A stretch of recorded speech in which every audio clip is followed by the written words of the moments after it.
Wow. Okay. The people that work on science projects, especially concentrated in this valley, you know, are a culmination of the most selfish and evil people in the history of the world. The history of the world. And we're all cognizant of it. As far as aware, no. You know, life's eternal and grace is infinite. And when people are watching cartoons, you know, they're cognizant, but they're tuning it out. Right? Aware is right there. They are with the, if you don't buy my products and take my drugs, I'll kill you right on the spot. It's like, well, wait a minute. Okay, so kill myself slowly with your products or your drugs, or you kill me right on the spot. This is a tough one. Wow. Okay. I want to be tortured for 30 years or be killed right on the spot. And then pass that torture on to my children. Either way, I'm going to pass the torture on to my children, right? This is tough. Raymond Chow or Bruce Lee? Which one do I take? Okay, to understand. Bruce Lee, they kill you right on the spot. Raymond Chow, they torture you for 30 years before you die, and you pass that torture on to your children. Okay, so those are your choices according to the assholes that roll. We're going to take over the world, Pinky, right? And those are your choices. Yeah. And it's hard to talk to people, you know, when you're talking about the magnitude of human relationships and you're talking about how genocidal operations are still in process. You know, it's horrible.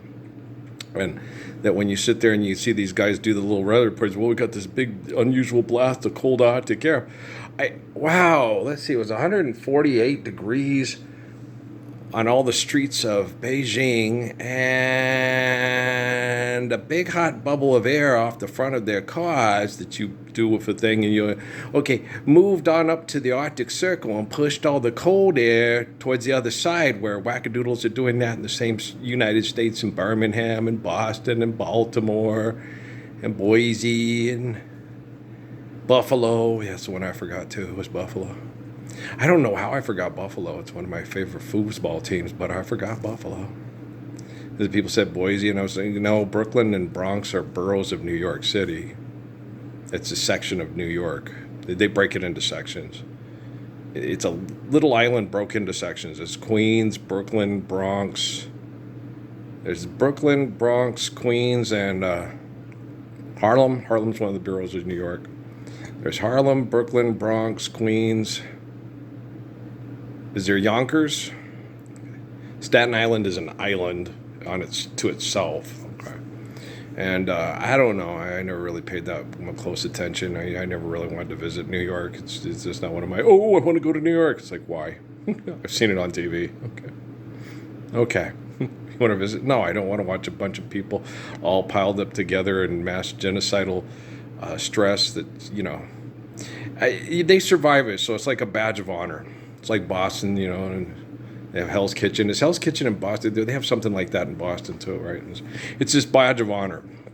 It's Fort Bendejo. I know it's Fort Bendejo, but when you get a bunch of large people together surviving hell, they have to take some pride in it. Why? Just stand up for a Lord's Prayer. I know, but you can't explain that to people. They just get mad at you and say you're being a bastard. Well, I mean, my dad, I can't talk to him about any, you know, it's like a Tawny. And he don't have an imam to come up and say, he's right, you're wrong, so it's not going to happen. I gave him a copy of the Quran to read it so he could better understand it, and then he just attacked the shit out of it. And I was like, but I explained it to you before you, okay. I sat in with great pains before I gave it to you and explained to you. And then he told me that this is what they're doing. I said, yeah, I know, I already said that. Okay. Here's what he's doing. I said, Dad, okay. It says in the book that, okay. They've taken the words of Jesus and turned them into a tribal warfare. Okay? The people that murdered Jesus have turned Jesus into their war god and then turned Jesus against his own people that gave him faith, the faith of Father Abraham. And so, yeah, you have to be high potential or Matlock to explain that one, right? So you're sitting there, and he says they're going to do the same thing with my life. But I'm going to do it anyway to show the consistencies of how the devil manipulates the story on paper and kills the written word so no one recognizes the living word because they turn it into myth. Okay, it's in all the books. Okay, yeah, Okay. If it didn't happen, if it doesn't happen now, it didn't happen then. There are no dragons, there are no unicorns. Okay. There's no pixies and fairies and all products of people's imaginations to sell you Marvel Universe, to sell you DC Universe, keep you distracted by hot people. It's Bachelor in Paradise, Total Drama Island, Love Island. It's all that bullshit. The Golden Bachelor. It's like, who really cares what old people that are trying to transcend their adolescent dysfunctional sex life and pull it into the golden years. Golden years, gold, bop, bop, bop, right? You know. I don't want to know how you fucked your life away when you're young, Roy Clark, and I don't want to know how you intend on doing it when you're in your 60s and 70s. It ain't none of my business. Just live the Lord's Prayer, you little rotten bastards. Okay, son of a bitch, right? And it's hard because, they know what they're doing. The paradox of what's going on, the scientists know what they're doing, okay? My family prays to the war god of the Romans, Jesus, okay? And I happen to be the eternal spirit of the war god, Jesus. And I'm like, but I'm not a war god. I'm a faithful man like Abraham. No, you're not. You're not. Okay, I'm not a faithful man like Abraham. No. Well, then who am I? You're a bastard who needs Jesus to pay for all your sins so you can go to heaven with us with the Romans. I don't want to go to heaven with the Romans. The Romans don't understand heaven. They don't live in that state of being. The Romans mass murder over money. I know. Well, because I've seen all the movies. I've seen The Godfather. I don't watch it all. No, God, it's too boring. I watched Across 110th Street all the way through. Yeah.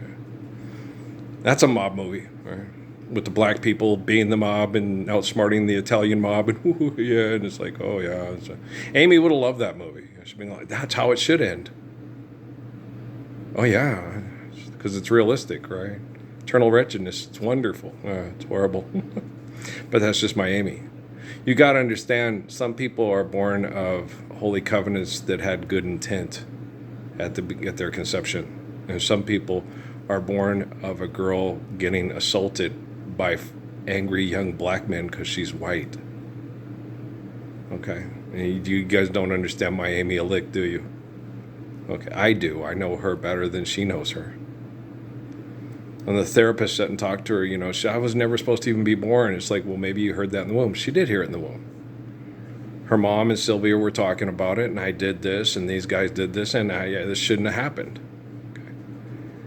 And it's like, well, yeah, the circumstances shouldn't have happened, but the conception is the life of sacrifice through holy covenants given to us by the glory of God.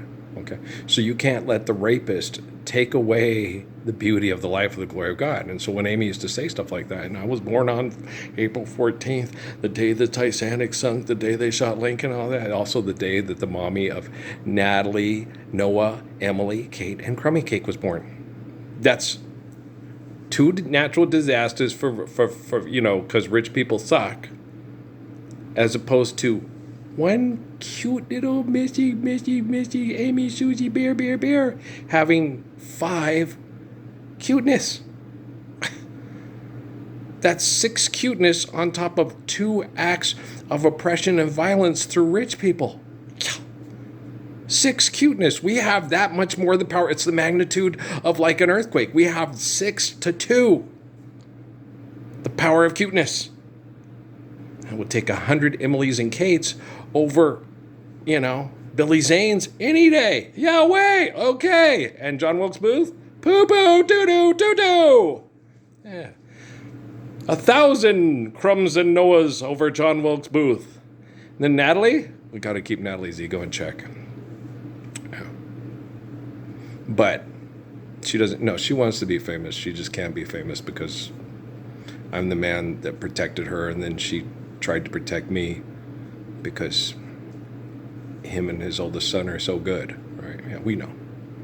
Okay, so we are. Okay, but Patrick was 9, being manipulated by a woman that is exceedingly tribal and only hangs out with white people to talk shit about them after they go. It's horrible. Yeah. Okay. Barbara does the same thing, but she's Irish. Yeah. Barbara and Kay would be best friends and then talk shit about each other the moment they left each other's house. Well, because Kay doesn't keep a good house, and won't do chores unless, of course, the servants do it, which are her kids. Okay. Barbara does everything. She works herself to death to have the best, like Nina, Benegas said. If I had it all to do over again, I'd spend more time loving and appreciating them than having to clean the house because of what all the bitches in the neighborhood would say about me at the Catholic Church. So, Amy's like, I love her. It's like, see why I got a big crush on Lawrence's mom? Okay. And Amy's like, I do. Oh my gosh. Not only is she beautiful, but she learns from her mistakes and she confesses it, not to the stupid hypocritical piece, but to all the moms that have to go through the same bullshit. She is so gorgeous. Yes. Nina Benegas. Yay!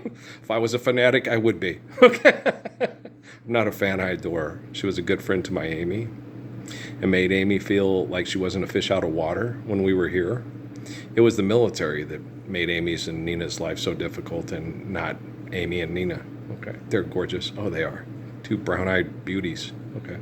So, yeah. So, no. I look at my wife's and Susie, Steffi, I was used to, I'd always sit there and sing Wildfire from Skylark. The guy who raised the Caitlyn Jenner boys. Yeah. It's David Foster, right? Stephen Foster is Camptown Races, 5 days long, doo-dah, right? Or is it, yeah, and David Foster is Hill Street Blues and Skylark? I think so. I don't quote me, boy, because I ain't said shit. Make it stop. I'm trying. You have to be able to do it for yourself. Okay. Other people can't do it for you. You can explain to people, you do know that you believe in a book written down by the people that murdered Jesus, tried to eradicate everybody like him off the face of the planet and replace him with mobsters, right? But you have to believe that all the people at the Vatican that have the biggest child molesting bank in the history of the world were divinely inspired to write down this book exactly the way it went down, right? That's asking a lot. I believe in Jesus. I just don't believe in the corporation that says they are the authority on Jesus. Well, forgive debt and trespass, love one another, faithful peace has nothing to do with banking and paying off people's families for your instruction personnel to have sexual relations with their kids. Yeah. Okay. That's pretty bad. I know it's bad. It's like having to go to a Job Corps in Mississippi and then trying to understand why you're here. It's because we're not living the Lord's Prayer. We're still here. It's not, you're not the problem. The people denying the Lord's Prayer are the problem. Oh, and the solution? Live the Lord's Prayer. Oh, I know. I get it. I just can't talk to people about it face to face. They get too angry at me and look at me and say they want to kill me. And I'm like, I don't want to kill you. I just want you to kill that liar in your head that doesn't want to live the Lord's Prayer. Okay, thanks. Yeah, you can do that without hurting. You can just go, hey, I'm alive. Okay, thank you. Dr. Frankenstein. Is it Steen or Stein? Let's ask Mel Brooks. He's Jewish. He's an authority on it.